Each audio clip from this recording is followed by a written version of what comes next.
রাজ্যের ভোটার তালিকায় তো ভূতের ছড়াছড়ি।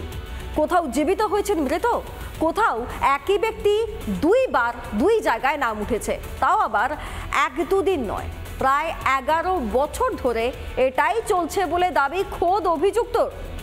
শোরগোল বনগাঁর 20 নম্বর ওয়ার্ডে।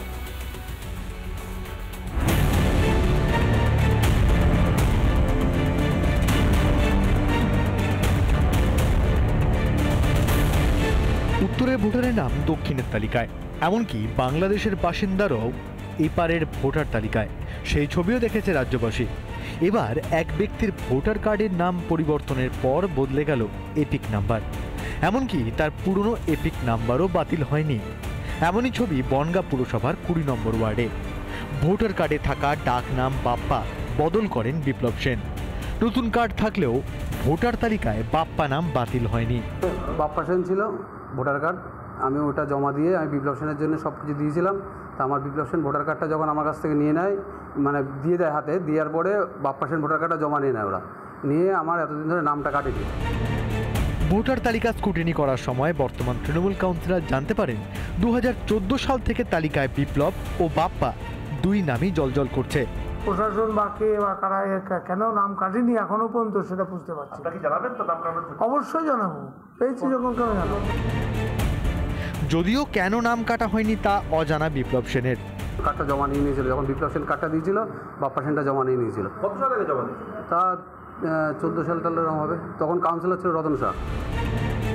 গত 10 বছরে কেন বিষয়টি শাসক দলের চোখে পড়েনি সরব সিপিএম। সেই সময় জমা হয়েছিল 2014 সালে, কিন্তু তারপরে তো আর কাটা হয়নি। কিন্তু আজকে যারা অভিযোগ করছে তারাও তো দীর্ঘদিন ধরে এটা দেখছে, আর পলিটিক্যাল পার্টি হিসাবে তাদের বিএলএরাও তো এই কাজটা করা উচিত ছিল, করেনি, তারাও করে। বাম তৃণমূলকে এক হাত নিয়েছে বিজেপি। দেখুন, যেই বাম সেই তৃণমূল, আপনারা এখন পরিষ্কার হয়ে গেছে পশ্চিমবঙ্গের মানুষ। এই ভোট বামেদের আগে ভোট ব্যাংক ছিল, এখন হয়েছে তৃণমূলের ভোট ব্যাংক। ভোটার তালিকায় ভূত ধরতে বেরিয়ে নিজেরাই বলির পাঠা হয়ে যাচ্ছে না তো তৃণমূল? টিটপ বিশ্বাসের রিপোর্ট, রিপাবলিক বাংলা। শুধরানোর নাম নেই যাদবপুর বিশ্ববিদ্যালয়ে। নিয়ম মানতে গেলে গায়ে জ্বালা ধরে অতি বাম এবং শহুরে নকশালদের। তারই প্রতিফলন বিশ্ববিদ্যালয়ের দিকে দিকে। যে সকল নিয়ম চালু হয়েছিল সবই এখন শিকোয়।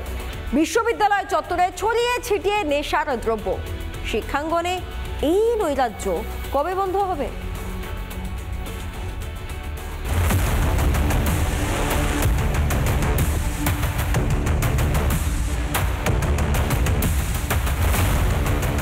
স্বপ্ন মৃত্যুর পর যাদবপুর বিশ্ববিদ্যালয়ে কার্যকর হয় সিসি ক্যামেরায় নজরদারি সহ একাধিক নিয়ম। নিয়ম তো হলো, কিন্তু মানছে কে? শুধরানোরও কোনো লক্ষণই নেই যাদবপুরের। অতিবাম ও শহুরে নাকশালদের দাপাদাপিতে নৈরাজ্য রোগে আক্রান্ত যাদবপুর। বিশ্ববিদ্যালয়ে অপরিচিত গাড়ির প্রবেশ করলেই নথি নেওয়ার নিয়ম তৈরি হয়েছিল। মানা হচ্ছে কি সেই নিয়ম? আদতে সেই তথ্য নেওয়ার কোনো সিস্টেম নেই। আমরা ঢুকছি যাদবপুর বিশ্ববিদ্যালয়ের গেট দিয়ে এবং দেখা যাচ্ছে আমাদের কেউ কোনো রকম জিজ্ঞাসা করলেন না, কেউ কোনো রকম প্রশ্নটাও করলেন না, এবং আমরা খুব সহজে যাদবপুর বিশ্ববিদ্যালয়ের গেট দিয়ে প্রবেশ করলাম।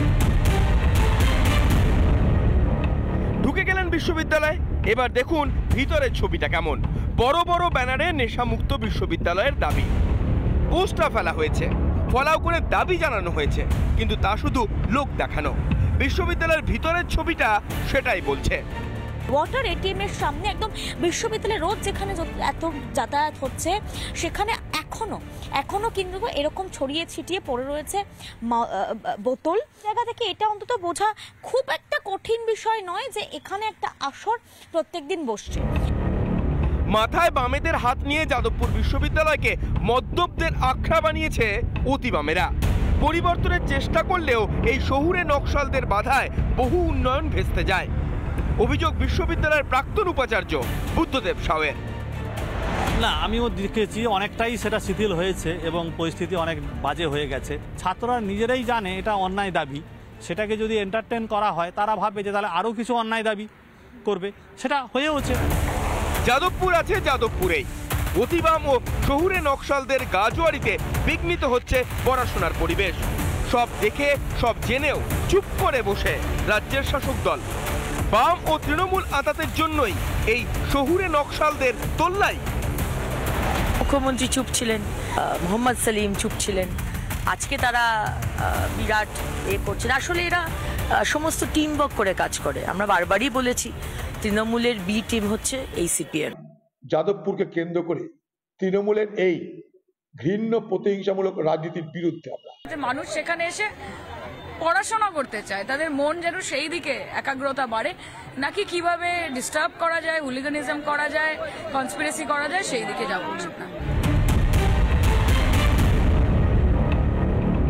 স্বপ্ন মৃত্যুর পর যে রেগুলেশন দেওয়া হয়েছিল সেই রেগুলেশন কয়েক মাস যেতে না যেতেই আবার যে কি সেই যাদবপুর, তাহলে কি থাকলো যাদবপুরে? পাল্টাবে নেই যাদবপুর? ক্যামেরায় মোহিতের সঙ্গে পিঙ্কি, রিপাবলিক বাংলা।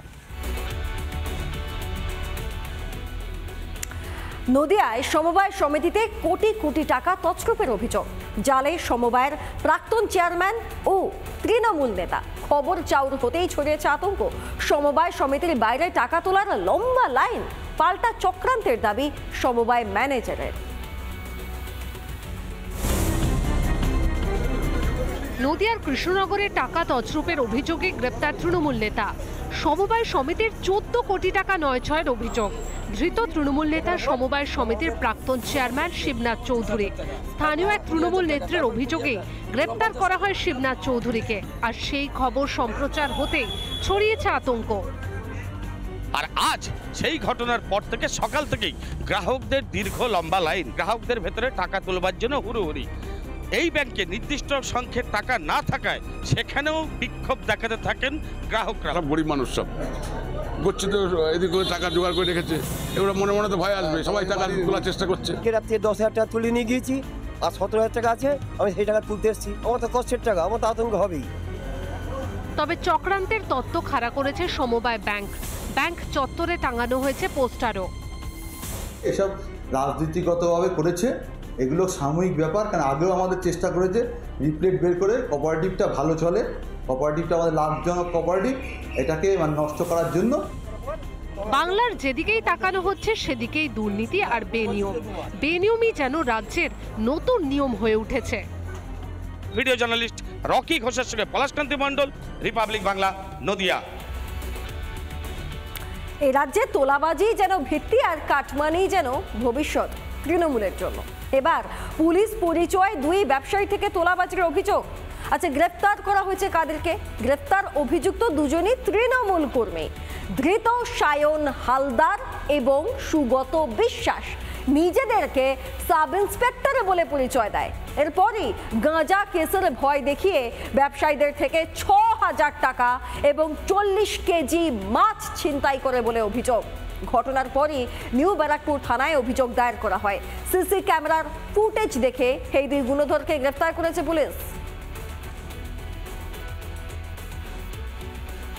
ঘটনা হয়েছিল হচ্ছে আমাদের মাছ বারাসাত ভায়া হয়ে সাজিয়াটে আসে। তো সাজিয়াটে যে মাছের আড়ত আসে, সে মাছ আসে, তো সেই মাছের যে ভ্যানালা, ভ্যানে ক্যারেটের পর ক্যারেটের পর মাছ সাজানো থাকে, সেই ক্যারেটের থেকে মাছ ওখানে দাঁড় করিয়ে, ভাই তোর কী আছে কাগজপত্র বের কর, ভ্যানের কাগজপত্র বের কর। তারপরে এই বলে, এখন ওরা তো বলে আমরা থানা পুলিশের লোক, আনে পয়সা দিয়ে এই করে ওদের কাছ থেকে মোটামুটি এই ক্যারেটের থেকে মাছ তুলে নিয়ে ওই মিউনিসিপ্যালিটির সামনে যে হসপিটালটা রয়েছে, হসপিটালের গেটের পারে মাছগুলো ফেলে ওরা নিয়ে চলে গেছে। ভ্যানওয়ালাদের উপর বিভিন্ন রকমভাবে টর্চার করেছে। এই হচ্ছে আজকে সকালবেলা এই 5:15 থেকে 20-র মধ্যে ঘটনা আর কি। মোটামুটি কমপ্লেন করা হয়েছে, এখন দেখা যাক পুলিশ কী ব্যবস্থা নেয়।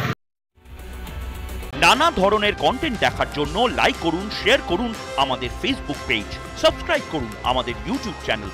পাশাপাশি অন্যান্য ব্রেকিং নিউজের জন্য অবশ্যই চোখ রাখুন রিপাবলিক বাংলায়।